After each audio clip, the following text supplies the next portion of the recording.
There is a moment in professional sports that transcends statistics, transcends win-loss records, and transcends the mechanical analysis of X's and O's. It is the moment when a competitor, a warrior who has sacrificed everything, who has poured their entire identity into the pursuit of excellence, reaches the absolute outer boundary of what a human being can endure alone. We witnessed that moment in Indianapolis, when Caitlyn Clark stood at the postgame podium following the Indiana Fever's loss to the New York Liberty, visibly fighting back tears, struggling to maintain the composed, professional exterior she has so carefully and painstakingly constructed throughout the most scrutinized rookie season in the modern history of women's basketball. We were not watching a frustrated athlete processing a difficult defeat. We were watching something far more significant, far more troubling, and far more revealing about the internal architecture of this Indiana Fever organization. We were watching a generational talent in the process of being broken down, not by superior competition, not by the natural growing pains of transitioning from collegiate dominance to professional warfare, but by the suffocating, devastating weight of institutional abandonment. And that is a story that demands to be told with complete, uncompromising honesty. Welcome to Simply Explained. We do not traffic in league-sanctioned narratives. We do not soften inconvenient truths to protect reputations. We read the tape. We examine the structure beneath the surface.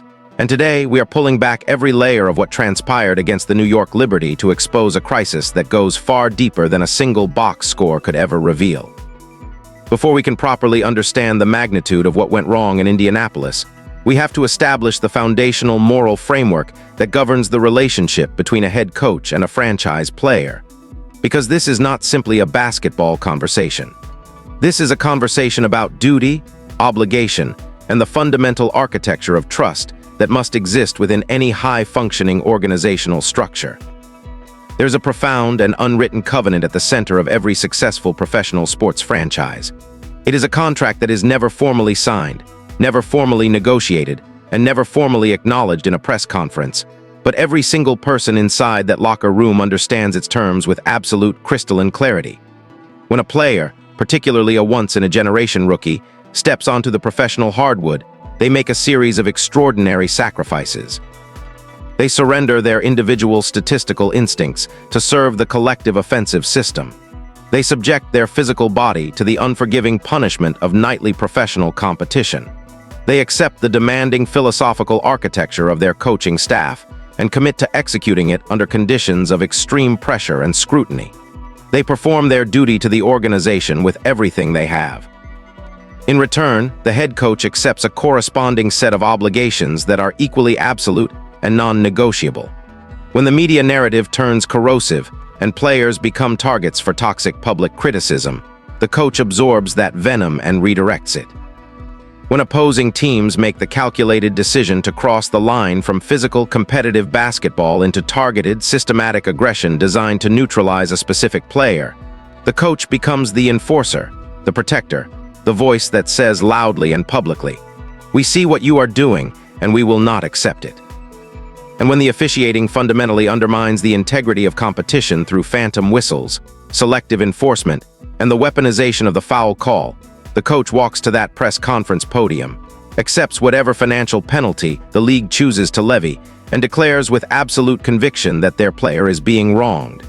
That is the covenant. That is the sacred, unbreakable contract that separates great coaches from merely competent administrators. And in Indianapolis, following the loss to the New York Liberty, that covenant was catastrophically, unforgivably shattered. If you have spent any meaningful time studying the psychology of elite athletic competitors, you understand that frustration is simply the natural exhaust fume of greatness. Elite players express their frustration loudly and physically. They draw technical fouls arguing calls. They slam basketballs in the tunnel after losses. They challenge officials, challenge teammates, challenge themselves with a ferocity that sometimes frightens people who have never competed at that level. That emotional volatility is not weakness. It is the visible manifestation of an internal competitive fire burning at a temperature that most human beings will never experience. But there is an entirely different category of emotional expression, one that carries a completely different diagnostic meaning for anyone paying close enough attention. When Caitlyn Clark, a player who has carried the staggering weight of an entire cultural and economic revolution in women's professional basketball with remarkable, almost superhuman composure. When that player reaches the postgame podium and can barely hold herself together, when the tears are visibly there, waiting at the surface, straining against every ounce of professional discipline she possesses, you are no longer looking at a frustrated competitor. You are looking at a systemically exhausted human being. You are looking at the visible, physical manifestation of what happens when a person has been absorbing an impossible, multi-directional burden for an extended period of time without any structural support system to share the weight. What makes this so particularly agonizing is the specific language Clark used at that podium. She did not lash out. She did not point fingers. She did not openly criticize the officiating or implicate her coaches or demand answers from the organization. Instead, with heartbreaking, almost painful professionalism, she attempted to absorb the blame herself. She talked about eliminating careless fouls. She talked about doing a better job of drawing fouls in return. She talked about making the referees call the same fouls on the other end. She was trying, even in a moment of profound emotional distress, to be the kind of stand-up professional that nobody could criticize or dismiss. She instinctively understood that the moment she publicly complained about the officiating or questioned the support she was receiving, she would be immediately subjected to another wave of dismissive media coverage, another cycle of people suggesting that she needed special treatment, that she was unable to handle the physical realities of professional basketball. She was protecting herself from the narrative by refusing to tell the truth about her experience. And the fact that she had to do that alone, without her head coach standing beside her doing it for her, is the single most damning indictment of Stephanie White's leadership that this situation has produced. To understand the full scope of what Clark was dealing with in that game against the New York Liberty, we have to go back to the raw tape and examine what actually transpired between the baselines, because the box score number of 5 fouls does not begin to capture the psychological warfare that was conducted against her. Basketball is an intensely physical game, and the WNBA is rightfully celebrated for its demanding, unforgiving physical style of play. Every rookie who enters this league must go through a necessary adjustment period, a crucible of absorbing contact, learning to navigate elite defensive schemes, and recalibrating their instincts to match the professional game's pace and intensity. That process is real, it is legitimate, and it is a fundamental requirement of development at this level. But what happened against the Liberty was something qualitatively different from a standard professional baptism. Clark was subjected to a brand of hypersensitive, anticipatory officiating that went beyond the boundaries of competitive officiating and crossed into something that fundamentally altered the structure of the contest. She was called for fouls on plays where her defensive positioning was legal, where her hands were clean, where her footwork was correct. She was denied the offensive space and physical latitude that the game's rules are designed to guarantee to offensive players attempting to create off the dribble. The result was predictable and devastating. When a point guard of Clark's caliber is navigating a game under the constant psychological shadow of fabricated foul trouble, their entire decision-making architecture collapses. They cannot aggressively navigate a pick and roll because the memory of the last phantom call is still actively rewiring their instincts. They hesitate to contest perimeter shots on defense because another foul puts them in a position where the coach might be forced to remove them from the game entirely. They pull their hands back in moments where the situation demands decisive, physical engagement because they have been conditioned by the accumulation of unjust calls to believe that physical engagement will be punished regardless of its legality. You are not just taking away their defensive capabilities when you do this. You are occupying their subconscious mind with fear at the exact moment when elite performance requires complete subconscious freedom. The mathematical disparity was glaring in its own right. Clark finished the game with 0 free throw attempts. 0.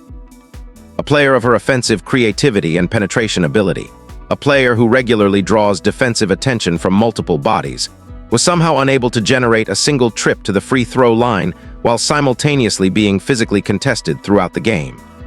Meanwhile, the Liberty were able to exploit their time in the bonus to generate high-percentage free throw opportunities that dramatically shaped the outcome. That is not competitive basketball. That is a structural imbalance that a head coach is obligated to address publicly and forcefully. Stephanie White did not. Here is the moment where we have to speak with complete, unvarnished directness about the failure of leadership that defines this entire situation. Every coach who has ever reached the upper levels of professional basketball has been trained, either formally or through the accumulated wisdom of competitive experience, in how to respond when their star player is being subjected to systematic officiating inequity. The playbook for this situation is not complicated. It is not ambiguous, and it is not optional. You walk into that press conference room with the statistical evidence in your hand. You read the free throw disparity into the public record.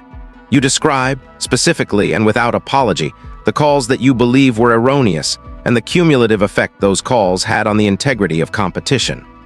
You make clear that you are prepared to accept whatever financial consequence the league imposes for your public statement, because the protection of your players' ability to compete on a level playing field is worth every dollar of that fine. And then you do it again the next time, and the time after that, and you keep doing it until the message is received. This is not recklessness. This is not insubordination. This is the most fundamental obligation of coaching leadership at the professional level. It is the moment when a coach transforms from a strategic technician into a genuine leader of human beings. Coaches throughout the history of professional basketball have understood this instinctively. They have stood at podiums and challenged officiating narratives. They have accepted significant league fines as the price of protecting their players' competitive integrity. They have made it crystal clear to everyone inside and outside the locker room that when the establishment comes for their players, the coaching staff stands in the path of that aggression and absorbs it. What Stephanie White offered instead was a statement that functioned as the precise opposite of that protective stance. The framing that her player simply needed to adjust to the whistle, delivered in a moment when Clark was sitting in an adjacent room barely holding herself together, was not tough love. It was not strategic communication designed to motivate a young player toward growth. It was a public signal to every opposing coaching staff, every official who will work Indiana Fever games for the rest of this season, and every player in this league that Caitlyn Clark can be targeted without consequence, because the person who is supposed to stand between her and that targeting has made the corporate, passive, self-protective choice to look away. What makes this press conference moment so particularly alarming is the context in which it occurred, because this is not an isolated incident. This is not an uncharacteristic response from a coach who normally operates with a fierce, protective instinct toward her players. The record of the relationship between Stephanie White and Caitlyn Clark on the Indiana sideline tells a story that deserves to be examined honestly and without the softening influence of organizational diplomacy. The viral sideline confrontation during the Portland game was a revealing moment that the basketball public saw clearly. Clark, attempting to communicate her perspective on a specific defensive positioning situation, found herself on the receiving end of dismissive, unyielding pushback from White. The subsequent benching that immediately followed sent a message to the locker room that was impossible to misinterpret. On this sideline, dissent is punished, even when that dissent comes from your most valuable and marketable player attempting to advocate for a legitimate competitive adjustment.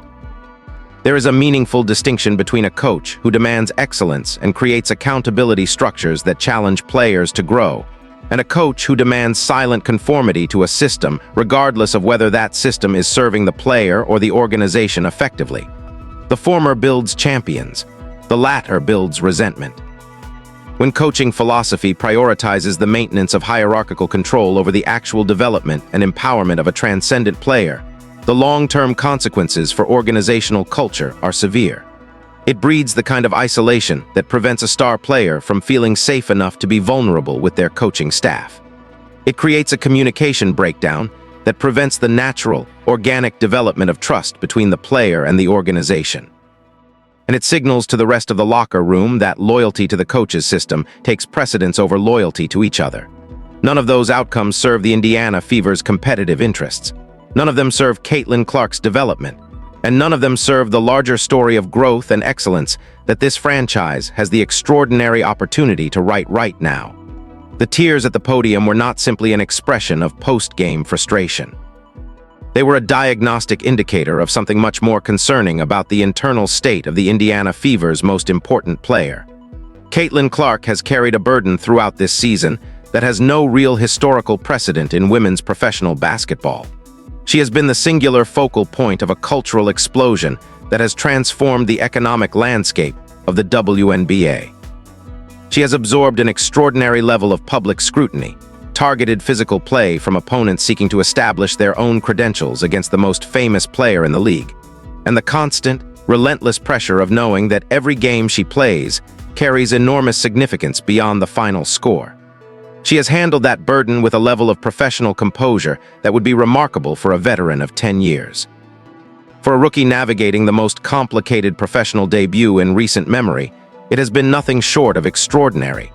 But no human being, regardless of their athletic gifts, their mental toughness, or their competitive drive, can sustain that level of pressure indefinitely without a support structure to share the weight. When a coaching staff fails to provide that support structure, when a head coach chooses the safe, passive path over the difficult, courageous one, the player has no choice but to carry everything alone. And eventually, even the most extraordinary competitor reaches the limit of what solitary endurance can sustain. What we saw at the podium was that limit. The front office of the Indiana Fever cannot afford to dismiss this as an emotional moment that will resolve itself over time. The organizations that have successfully built dynasties around transcendent players understand that the foundation of that success is always the same: an ironclad, visible, unbreakable trust between the player and the organizational leadership. That trust is built in the moments when the organization chooses protection over passivity, when the coach takes the financial hit from the league, because the message it sends to their star player is worth every dollar.